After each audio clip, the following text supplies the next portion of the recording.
Colocamos esse espírito entre os criminosos, ainda que ele não tenha sido atingido pela justiça humana, porque o crime consiste nos atos, e não no castigo imposto pelos homens.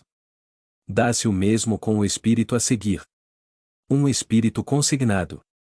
O espírito de Castelnaudary. Em uma pequena casa perto de Castelnaudary ouviam-se barulhos estranhos e ocorriam diversas manifestações que fizeram com que ela fosse considerada como frequentada por alguns fantasmas. Em razão desse fato, a casa foi exorcizada em 1848, sem resultados. O proprietário, Sr. D., tendo vindo habitá-la, nela morreu subitamente alguns anos depois. Seu filho, que quis morar nela em seguida, um dia, ao entrar num dos quartos, recebeu uma violenta bofetada dada por uma mão desconhecida. Como se encontrasse completamente só, não teve dúvidas de que ela veio de uma fonte oculta, eis porque resolveu deixar a casa definitivamente. Na região, há uma tradição segundo a qual um grande crime havia sido cometido naquela casa.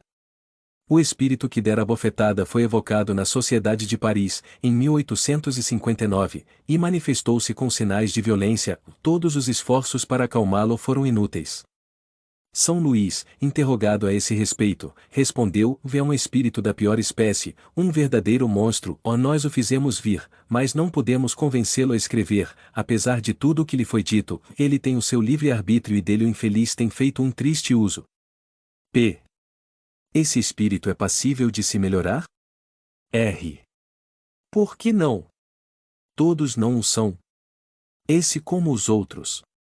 Entretanto, é preciso contar com dificuldades, porém, por mais perverso que o espírito seja, o bem, oferecido em lugar do mal, acabará por sensibilizá-lo. Que se ore primeiro, que volte a ser evocado daqui a um mês, e podereis julgar a mudança que nele terá ocorrido. O espírito, novamente evocado algum tempo depois, mostrou-se mais afável, e, pouco a pouco, submisso e arrependido.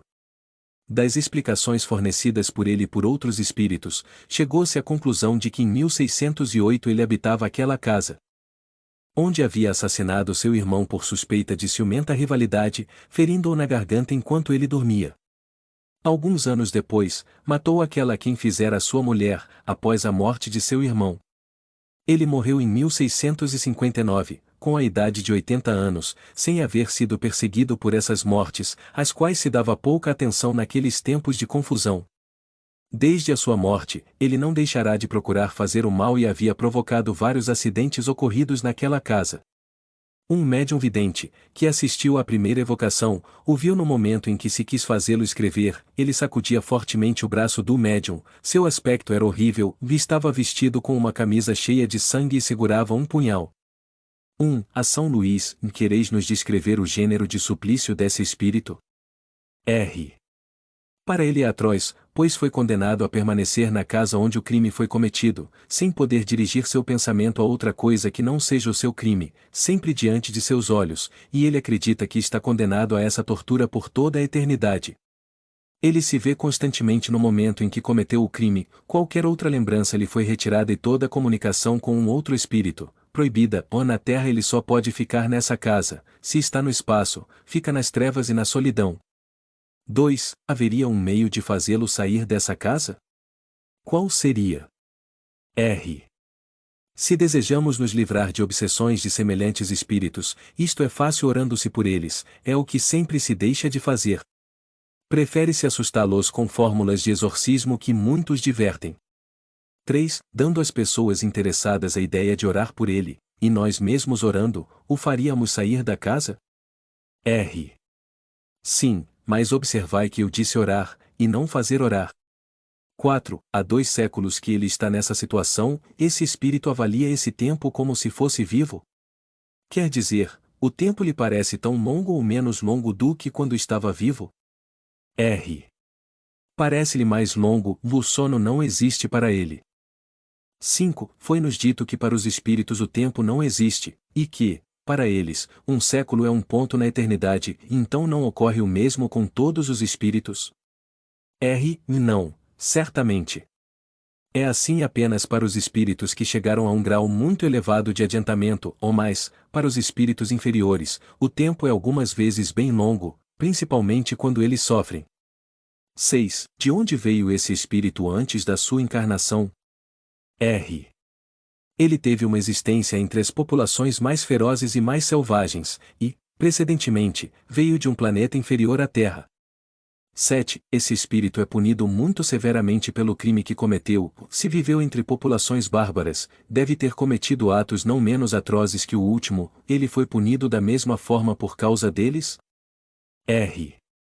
Foi menos punido porque, mais ignorante, compreendia menos a extensão desses atos. 8. O estado em que se encontra esse espírito é o dos seres vulgarmente chamados condenados? R. Absolutamente, existem outros bem mais horríveis ainda. Os sofrimentos estão longe de ser os mesmos para todos, mesmo para crimes semelhantes, porque variam conforme o culpado seja mais ou menos acessível ao arrependimento. Para este espírito, a casa onde ele cometeu o crime é o seu inferno, ou outros espíritos o carregam dentro de si, pelas paixões que os atormentam e que eles não podem satisfazer.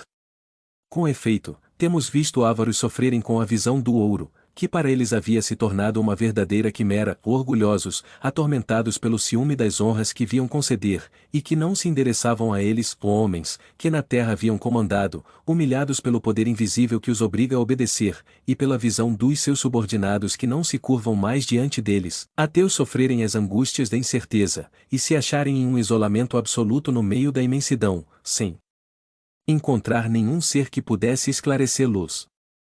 No mundo dos espíritos, se existem alegrias para todas as virtudes, existem penas para todas as faltas, e aquelas que a lei dos homens não atinge, a lei de Deus sempre incide sobre elas.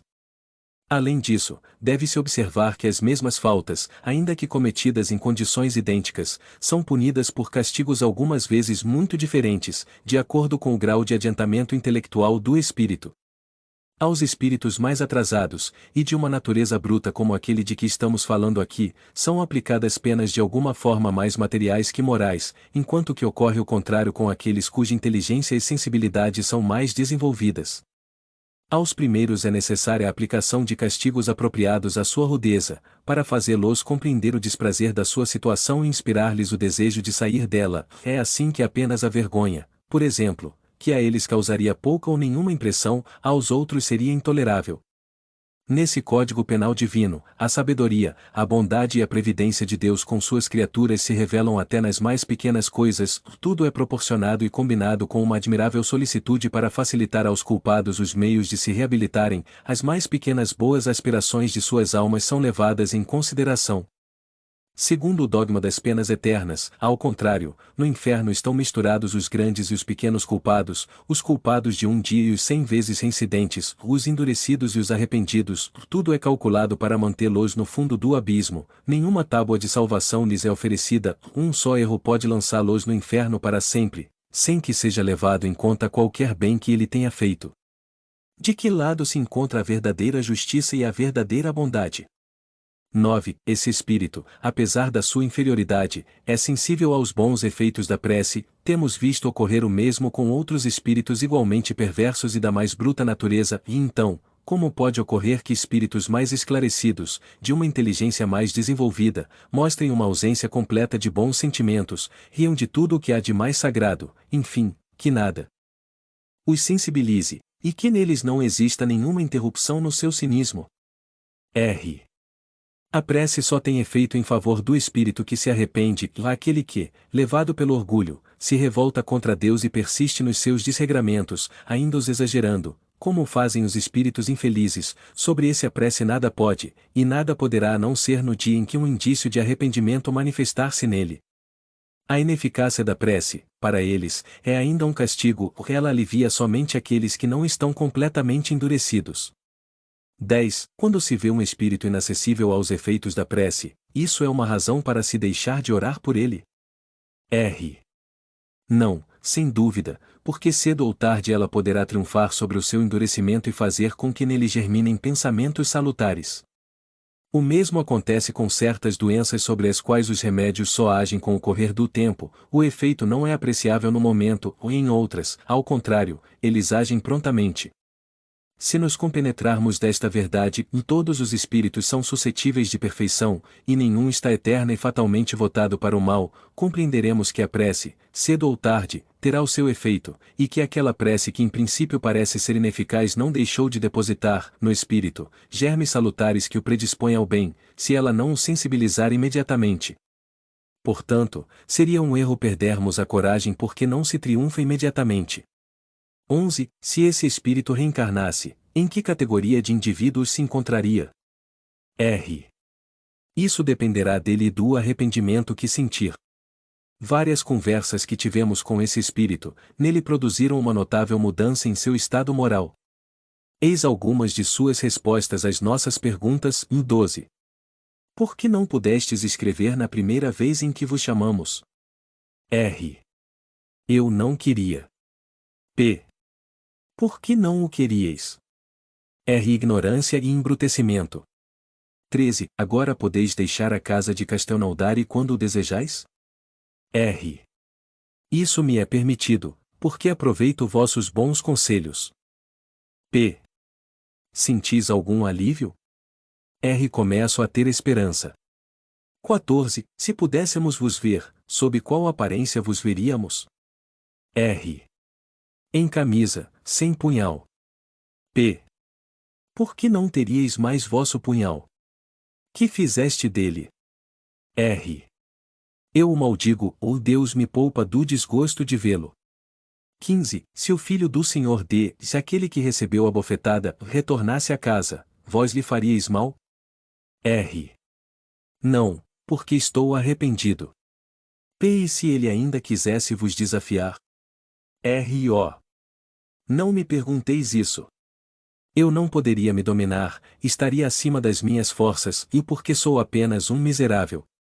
16. Conseguis entrever o término das vossas penas? R.O. Ainda não, pois já é muito mais do que mereço, saber, graças à vossa intercessão, que elas não durarão sempre. 17. Podeis nos descrever a situação em que estáveis antes que vos chamássemos pela primeira vez? Compreendeis que vos perguntamos isso para ter um meio de vos ser útil, e não por um motivo de curiosidade. R. Já vos disse, não tinha consciência de nada do mundo, apenas do meu crime, e não podia deixar a casa onde o cometia não ser para me elevar no espaço onde tudo era solidão e obscuridade à minha volta, e eu não saberia vos dar uma ideia do que é isso, nunca compreendi nada. Desde que me elevava no espaço, era escuridão, era vazio, e não sei o que era. Hoje sinto muito mais remorsos, e não sou mais obrigado a ficar naquela casa fatal, é-me permitido vagar sobre a terra e procurar esclarecer-me pelas observações que faço, porém, apenas compreendo melhor a enormidade dos meus erros. Se, por um lado, sofro menos, por outro minhas torturas aumentam por causa do remorso, ou mais, ao menos, tenho a esperança. 18. Se devesseis retomar uma existência corporal, qual a que escolheríeis? R. Ainda não vi nem refletiu bastante para sabê-lo. 19. Durante o vosso longo isolamento e, pode-se dizer, vosso cativeiro, sentistes remorsos? R. Nem o menor remorso, e foi por isso que sofri tanto tempo. Somente quando comecei a senti-los é que foram provocadas. Sem eu saber, as circunstâncias que ocasionaram minha evocação a qual devo o começo da minha libertação.